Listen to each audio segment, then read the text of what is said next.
Bistado na po mga kabayan. Ito pong si Senator Marcolita. Ay akalain mo siya pala ang coach ng 18 ex-Marines na ito mga kabayan. Oh. Inadulas po yung isang Nadulas yung isang ex-Marines na kanyang tinatanong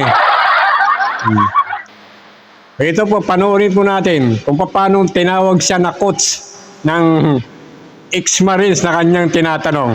Ito, panoorin natin. Natutunayan nyo na naganap yung pagde-deliver sa 2 araw, December 2 and December 5. Correct po, or Your Honor. Your Honor. Your Honor. Your Honor. Pinakatutuhanan ko yan.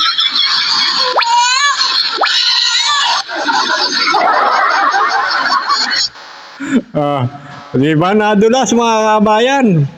Nadulas yung ex-Marines ang tanongin sa ni Marcolita. Akala niya mga kabayan ay nasa rehearsal pa lang sila. Akala niya hindi pa totoo. Yung pala hindi niya alam, nasa hearing pa sila. Yung tawag pala niya kay coach, ang tawag niya kay Marcolita. Ito pala ang nagtuturo sa 18 Marines kung anong sasabihin nila. Siguro usapan nila, ako bahala magtanong. Ako kayo bahalang sumagot ha. Yun pala.